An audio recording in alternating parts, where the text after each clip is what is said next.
petit projet en WPF sur l'héritage et puis le polymorphisme. Rapidement, pas grand-chose d'impressionnant. Je vais faire des véhicules et puis je vais interdire de créer des objets sur le nouveau type abstrait véhicule. Par contre, il y aura une voiture, un camion, une moto, peu importe, qui héritera. Puis après, on va travailler avec ça.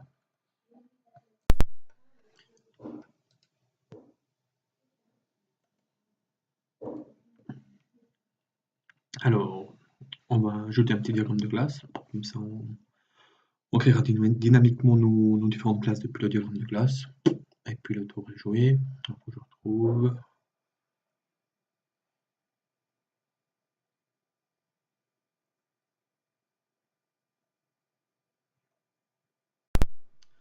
Donc voilà. Je vais l'appeler véhicule.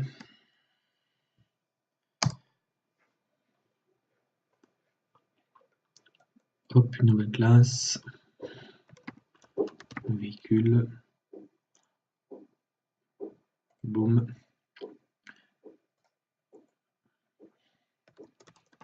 Voiture.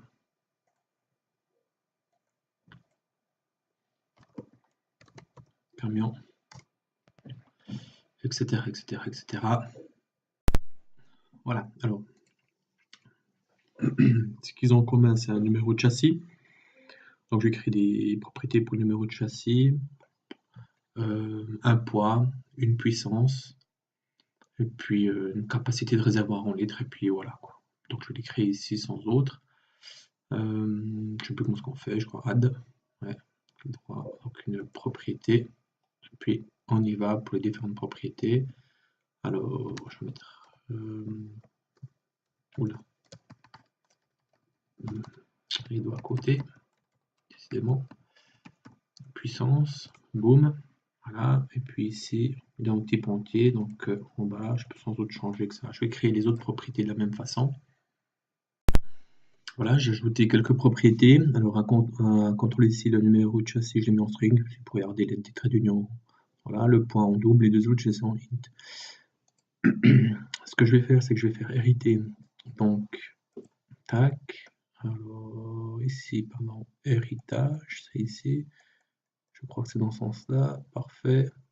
La même chose pour les autres. Voilà.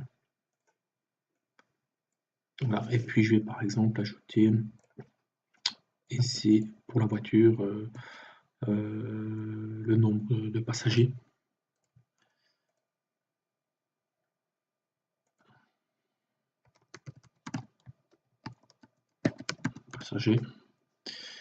Pour le camion, je vais ajouter le poids de la charge qui peut transporter. Etc., etc. Donc on voit que c'est des éléments spécifiques ici, donc plus on descend de classe, c'est de la spécificité, plus on monte, c'est de la généralisation, hein, généralité, donc on généralise, et puis je vais m'arrêter là, je vais encore remettre un ou deux peut-être de propriétés, mais dans un premier temps je m'arrête là. Ce que j'aimerais faire, j'aimerais encore sélectionner le véhicule et puis dire ici, dans le véhicule, je sais pas si c'est possible, access public, c'est bon. Hop. Voilà, on doit pouvoir lui dire quelque part que j'aimerais pas qu'on puisse déclarer un objet de type véhicule. Donc normalement je dois pouvoir lui définir. Je vais chercher. Donc je sélectionne ici, et puis effectivement dans la section modifiers, si je vais ici known, normalement voilà, abstract. Voilà. En ayant mis abstract, on ne peut plus déclarer un objet de type véhicule, bien que l'objet existe, mais on peut toujours déclarer des autres, donc je laisse tel quel. Alors, ici j'ai des propriétés, elles sont en public, tout le monde peut y accéder. Je pourrais très bien les définir en protected, voilà.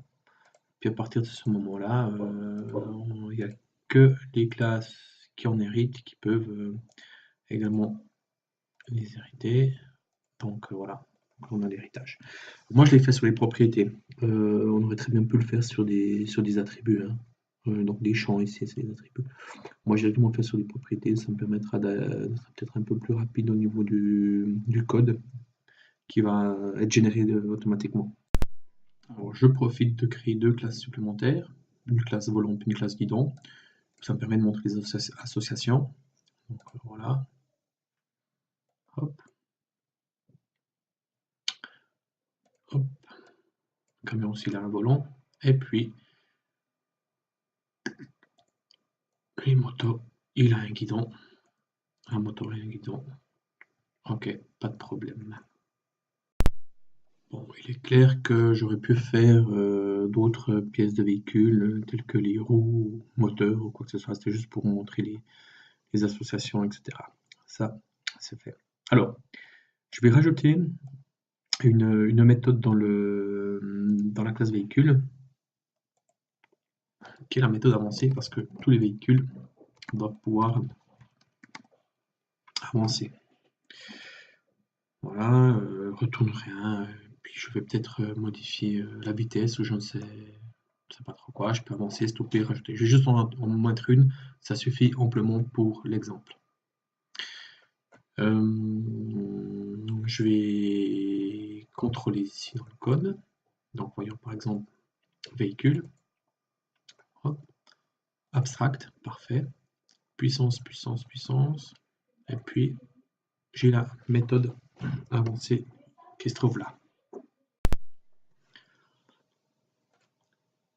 Alors, ben ouais, que c'est pas implémenté, ce sera à nous d'implémenter. Et puis avancer, c'est clair que c'est une méthode, ben voilà, chaque véhicule, je vais le faire avancer de manière différente. Par exemple, un camion, sûrement, mais tranquillement. Un véhicule, je vais le faire avancer normalement. Et puis une moto, accélération maximum, je vais mettre un texte ou quoi que ce soit d'autre.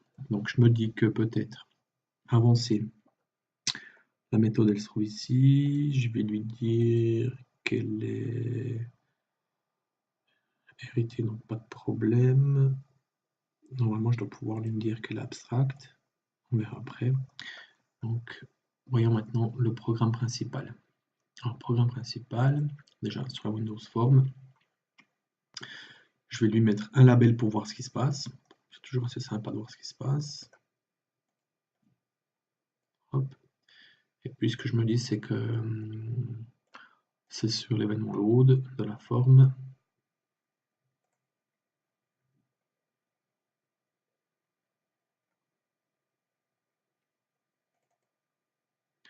Que je vais créer mes différents objets.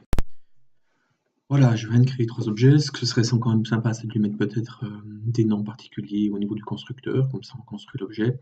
C'est ce que je vais faire directement dans le diagramme de classe. Et puis je vais même lui mettre un nom, comme c'est dans tous un nom, ou peu importe, mais je vais faire quelque chose et puis on se retrouve tout à l'heure. En fait, je crois qu'on va directement le faire dans le diagramme ensemble, comme ça on voit, clic droit, j'ajoute un constructeur. Voilà, je vais ajouter un constructeur, et puis je vais aussi ajouter un constructeur pour véhicule. Voilà, un constructeur pour motorbike, pour camion. Voilà, puis directement aller voir dans véhicule. Voilà, et puis ce que je vais lui dire, c'est que ce qui est sympa, c'est que tu lui passes un numéro de châssis, numéro, ce sera le numéro de châssis, et puis que ce numéro de châssis, tu le passes au constructeur. Oh, pardon, je suis pas dans voiture, je suis dans véhicule. Donc c'est parfait. Donc celui-ci, tu vas directement le faire. Est-ce qu'on a un numéro de châssis? Voilà. Num. On pourrait passer par la propriété, ce serait peut-être plus logique, comme ça après ce sera protégé. Il faut juste que j'aille voir num châssis ce que je fais. Num châssis, bah, je fais rien du tout. Alors, num châssis, on y va. Je crois que si je lui dis simplement get set, ça devrait marcher. En raccourci, point virgule, ex point virgule, il est automatique.